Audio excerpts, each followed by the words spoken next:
Bismillahirrahmanirrahim. Assalamualaikum warahmatullahi wabarakatuh.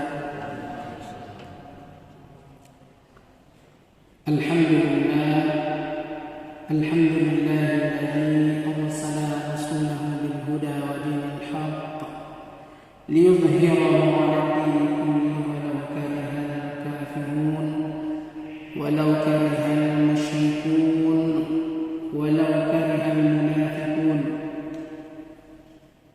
Allahumma salli wa sallim ala sayyidina Muhammadin wa ala alihi wa sahbihi rasulillahi ajma'in. Allahumma inna nas'aluka al-huda wat-tuqa wal-'afafa wal-ghina birahmatika ya arhamar rahimin. Bapak Ibu sidang jamaah salat zuhur yang dirahmati oleh Allah, kembali kita perbaharui rasa syukur kepada Allah Subhanahu wa taala atas limpahan rahmat dan karunia-Nya. Kalaulah bukan karena rahmat dan karunia dari Allah, niscaya kita tidak akan sampai ke masjid ini. Kalaulah bukan karena hidayah dari Allah, tidak akan tergerak hati kita untuk melangkahkan kaki, untuk pergi ke tempat wudhu, berwudhu, menyucikan diri, menggugurkan dosa-dosa kita sebagaimana yang dijanjikan oleh Rasulullah. Setiap basuhan-basuhan yang kita lakukan di setiap wudhu kita maka menggugurkan dosa. Di setiap kita mencuci tangan kita maka dosa-dosa yang diperbuat oleh tangan digugurkan oleh Allah sebagaimana mengalirnya air jatuh ke bawah. Di saat kita sedang berkumur-kumur, maka ketika kita mengeluarkan air setelah berkumur-kumur itu, Allah jatuhkan, Allah gugurkan dosa yang diperbuat oleh mulut kita, oleh lisan kita. Di setiap kita menyapu, membasuh muka kita, ada mata di sana, maka Allah ampuni dosa-dosa, gugurkan dosa-dosa yang dilihat oleh mata. Kita basuh tangan, kita usap kepala, kita basuh telinga, kita basuh sampai kaki, melainkan semuanya adalah pengguguran dosa. Maka Bapak Ibu yang berbahagia, beruntunglah kita hari ini yang diberikan oleh Allah hidayah sehingga kita melakukan ketaatan kepada Allah yang tidak lain tidak bukan kembalinya kepada diri kita. Ibadah-ibadah yang kita lakukan, pahalanya kita dapatkan nanti di yaumil akhir. Semakin banyak ketaatan yang kita lakukan, maka semakin dekat nanti, semakin tinggi nanti derajat kita di yaumil akhir, semakin tinggi surga yang kita dapatkan. Semoga inilah hadirin yang berbahagia yang menjadi motivasi untuk kita setiap harinya. Di saat datang kemalasan, di saat datang kecapean, tapi ketika Allah memanggil melalui suara muazzin, secapek apapun itu, semalas apapun itu, maka langkahkanlah kaki, kuatkanlah tekad untuk menghadap Allah Subhanahu wa taala. Bapak Ibu yang berbahagia, pada pertemuan-pertemuan yang lalu kita sudah membahas tentang tahapan-tahapan yang dilakukan oleh musuh-musuh Islam untuk melemahkan umat Islam. Kajian kita temanya tentang ghazul fikri, perang pemikiran, perang yang diberikan oleh musuh-musuh Islam untuk melemahkan umat Islam, tapi bukan perang dalam artian mengangkat senjata, bukan perang seperti hari ini antara Rusia dan Ukraina, perang rudal, perang bom, bukan. Tapi perang ini jauh lebih berbahaya. Kenapa? Senjatanya tidak kelihatan, korbannya tidak berjatuhan, tetapi tanpa disadari umat Islam dilemahkan di dalamnya. Pertemuan terakhir kita membahas tentang tahapan-tahapan yang sudah dilakukan oleh musuh-musuh Islam. Tahapan pertama yang mereka lakukan adalah orientalis. Mereka mengkaji kitab-kitab induk umat Islam. Mereka mengkaji tentang ketimuran, sumber asal datangnya Islam. Oh, Islam datang dari Timur Tengah, datang dari Mekah, datang dari Madinah. Mereka belajar ke sana. Belajar untuk apa? Bukan untuk mendapatkan hidayah, tapi mereka belajar ingin tahu di mana kelemahan umat Islam. Mereka kirim para intelek-intelek yang mereka mau biayai untuk belajar Islam, belajar fikih, belajar hadis, belajar Al-Quran. Bahkan mereka mahir bahasa Arab. Tapi tujuannya bukan untuk menuntut ilmu, untuk mendapatkan ampunan Allah, bukan. Tapi untuk mendapatkan kelemahan. Dan mereka tahu, hadirin yang berbahagia, mereka tahu salah satu kelemahan umat Islam yang mereka dengarkan, yang pernah diperingatkan oleh baginda Nabi Muhammad SAW, bahwa Nabi pernah berkata kepada para sahabat bahwa nanti akan tiba masanya, nanti umat Islam ini akan dikerumuni oleh orang-orang sebagaimana orang-orang mengkerumuni makanan di meja makan. Musuh-musuh Islam mengelilingi meja makan. Meja makan itu diisi oleh umat Islam dan mereka siap untuk menyantapnya dari sisi kiri, kanan, muka, belakang. Kemudian sahabat bertanya, ya Rasulullah, apakah ketika itu kami dalam kondisi sedikit, jumlah kami tidak banyak? Jawaban Rasulullah, tidak. Bahkan ketika itu kalian dalam jumlah yang banyak. Kalian penduduk, termasuk penduduk yang banyak. Tapi ketika itu kalian bagaikan buih di lautan, tidak memiliki kekuatan, tidak memiliki daya. Ketika ombak membawa ke tengah, kalian terhempas ke tengah. Ketika ombak menghanyutkan ke tepian, kalian terhempas ke tepian. Tidak ada kekuatan kalian, diatur oleh orang lain, dikendalikan oleh orang lain. Kemudian Rasulullah menyebutkan kelemahan kita. Dan ini yang dibaca, salah satu yang dibaca oleh para musuh-musuh Islam adalah ini. Kenapa ini bisa terjadi? Karena kata Rasulullah, hubbud dunya. Karena umatnya kita hari ini cinta kepada dunia dan takut kepada mati. Sehingga ada yang berbahagia, salah satu jurus jitu mereka adalah bagaimana dunia ini didatangkan kepada umat Islam.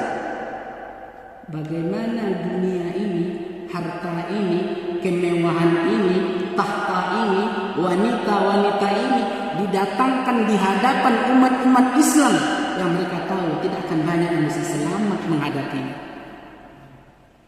Mereka rela, hadirin, musuh-musuh Islam itu rela mengeluarkan harta mereka sebanyak-banyaknya. Agar apa? Agar melemahkan umat Islam, agar agama mereka tersebar ke seluruh penjuru. Kalaulah kita berani melihat secara jujur, hadirin berbahagia, saya pernah sekali ke Mentawai. Sangat-sangat ketara, sangat-sangat terlihat mencolok mana permukiman umat Islam, mana permukiman orang di luar Islam. Sangat-sangat jelas, bisa lihat dari jalan. Ketika itu saya ke Pasar Puat, salah satu desa di Kabupaten Sikakap. Dari Pasar Buat ke kota Sikakap, Kabupaten Sikakap ini menempuh jam 3 jam. Itu melewati beberapa perkampungan orang-orang di luar Islam. Ketika kita memasuki perkampungan mereka, itu jalannya sudah betonisasi, sudah berdiri rumah ibadah mereka. Tapi ketika perkampungan mereka habis masuk ke perkampungan umat Islam, maka itu sudah mulai jalannya lecet, tanah galian. Kemudian rumahnya, pergi ke masjidnya, masjidnya hanya cukup untuk melaksanakan sholat, tidak untuk aktivitas lain. Bayangkan, mereka musuh-musuh Islam mampu bahkan dengan bersemangat mengeluarkan harta-harta mereka agar agama mereka tersebar, agar umat Islam tidak semakin luas penyebaran agama. Belum lagi pendakwahnya, misionarisnya, mereka mampu mengeluarkan harta gaji untuk menggaji misionarisnya dengan gaji yang besar. Bukan hanya sebatas cukup, bukan sebatas cukup untuk hidup di tempat mereka menyampaikan misinya, bukan cukup, tapi berlebih, bahkan sampai puluhan juta. Kalau kita Malaysia bagaimana dengan mereka?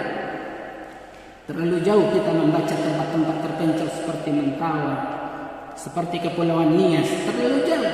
Bahkan harta di tempat kita sendiri, di kota kita sendiri, tempat kita hidup sendiri. Coba tanya penghasilan juru-juru dakwah kita yang mengajak kita ke surga, yang mengingatkan kita tentang takwa, yang mengingatkan kita tentang taat kepada Allah. Coba tanya berapa penghasilannya? Coba tanya, berapa honor yang didapatkan guru-guru TPA kita yang mengajarkan alif ba kepada anak-anak kita? Miris Bapak Ibu yang berbahagia, sangat-sangat miris sekali. Sudahlah bulanannya sedikit dan itu pun menunggak lagi. Kemudian ketika anak kita tidak mampu, tidak sama pengetahuannya, lambat membaca Al-Qur'annya dibandingkan dengan anak orang lain, kita pun protes kepada guru-guru TPA. Bayangkan. Oh, pembangunan rumah ibadah, jangan tanya musuh-musuh Islam. Setiap mereka sudah memasukkan seorang misionaris ke dalamnya, mereka sudah siap untuk menegakkan rumah ibadah. Kalau rumah ibadah kita bagaimana? Terlalu jauh kita melihat masjid yang akan kita bangun di daerah terpencil, terlalu jauh. Di tempat-tempat kita. Ketika kita pergi berkunjung mungkin ke Bukit Tinggi, berkunjung ke Payakumbuh, hampir di setiap masjid yang berada di tepi jalan itu ada orang yang minta sembako. Pergi kita ke Pasaman, hampir di tepi jalan yang ada masjid, bisa dikatakan itu ada orang yang minta sembako. Padahal ada yang berbagi. Kalau kita umat Islam PK, kalau kita umat Islam sadar diri tentang itu, tidak perlu minta-minta di jalan. Orang setempat saja dengan sadar diri keutamaan membangun rumah Allah, dengan sadar diri harta yang dia miliki itu adalah titipan dari Allah, dengan sadar diri bahwa apa yang dia miliki hari ini, kalaulah tidak dia sedekahkan ke jalan Allah, maka dia akan busuk, akan lapuk. Kalau dia sedekahkan kepada Allah, inilah tabungan yang akan dia dapatkan, maka tidak perlu minta-minta tepi jalan lagi. Tapi inilah hadirin berbahagia, perbedaan yang mendasar, yang mencolok sekali, sehingga hari ini umat Islam itu begitu dilemahkan dari semua sisi. Dari sisi juru dakwahnya dilemahkan. Kenapa? Karena juru dakwahnya jangankan untuk menyampaikan agama, dia juga harus memikirkan kehidupan anak istrinya. Bagaimana mungkin dia akan bisa fokus sebagaimana misionaris di luar Islam menyampaikan agama, sedangkan hari ini dia harus berpikir anaknya makan apa, anaknya sekolah di mana, tidak tercover oleh umat Islam. Kemudian setelah itu kita pun heran bertanya, kenapa kampung itu yang dulu muslim sekarang kok sudah berubah menjadi orang yang tidak muslim, orang yang tidak muslim lagi? Kenapa kampung itu dahulu yang berdiri masjid-masjid sekarang sudah berdiri rumah ibadah yang lain? Ya jelas Bapak Ibu yang berbahagia. Perlu kita pahami, perlu kita pahami. Seorang ayah dia akan sanggup menahan lapar dan haus untuk mempertahankan agamanya, untuk tidak menjual agamanya, karena ada orang yang datang memberikan sembako, memberikan makanan, memberikan sandang pakan agar memeluk agamanya. Ada yang datang, tapi seorang ayah tidak akan mampu menjual agamanya. Tapi jangan, kalau dia sudah melihat istri dan anaknya tidak makan, kalau dia sudah melihat istri dan anaknya tidak memiliki rumah tempat berlindung, ketika dia melihat istri dan anaknya tidak mendapatkan pendidikan yang layak, maka seorang ayah akan bisa merubah hatinya. Demi siapa? Demi anak dan istrinya yang ada di bawah tanggungannya. Maka akan banyak bapak yang rela menggadaikan akidahnya, menggadaikan imannya, agar apa? Agar anak istrinya selamat makannya, aman tempat tinggalnya, layak pendidikannya. Maka dengan tahapan ini yang berbahagia, tahapan orientalis yang dilaksanakan oleh musuh-musuh Islam yang tidak ingin Islam berjaya, yang tidak ingin Islam menguasai, menyebarkan rahmatan lil alamin di atas dunia ini, maka dengan dia belajar ketimuran, dia belajar studi-studi Islam, dia paham kelemahan umat Islam. Apa salah satu kelemahan umat Islam? Umat Islam lemah ketika dihadapkan dengan dunia, lemah ketika dihadapkan dengan harta. Maka harta itu yang didatangkan di hadapan kita. Ketika tokoh-tokoh Islam, pemikir-pemikir Islam, yang seharusnya umat Islam belajar dari pemikiran-pemikiran mereka, maka tokoh-tokoh ini yang dihadapkan dengan harta. Oh, tokoh ini tidak bisa dipengaruhi dengan 100 juta, mereka akan pengaruhi dengan 200 juta. Oh, tidak bisa dipengaruhi dengan harta berat, dengan uang berapapun banyaknya, maka didatangkan tahta, diberikan jabatan, Yang penting pemikiran tokoh-tokoh Islam ini mengeluarkan pemikiran-pemikiran yang bertentangan dengan Islam. Inilah strategi mereka. Salah satu strategi yang mereka lakukan hari yang berbahagia, mereka memberikan keraguan-keraguan kepada umat Islam atas Islam itu sendiri. Yang insya Allah strategi ini ada 4 strategi yang mereka lakukan untuk melemahkan umat Islam, akan kita bahas di pertemuan yang akan datang. Apa strategi mereka yang pertama? Tashkik. Mereka memberikan keraguan. Strategi mereka yang kedua, tashwih. Mereka melakukan pengaburan kepada umat Islam. Kemudian yang ketiga, tazwid. Mereka melakukan pelarutan. Agama ini tidak beda, sama. Kemudian mereka melakukan strategi yang terakhir, yaitu taghrib, pembaratan. Semua ajaran itu berdasarkan dari konsep kebarat-baratan. Semoga Allah berikan kita waktu sehingga ke depannya kita bisa lebih membahas lebih dalam tentang strategi-strategi yang dilakukan musuh Islam untuk melemahkan umat Islam. Fa'tabiru ya ulil absar nun wal qalam ma yasturun fastabiqul khairat. Wassalamualaikum warahmatullahi wabarakatuh.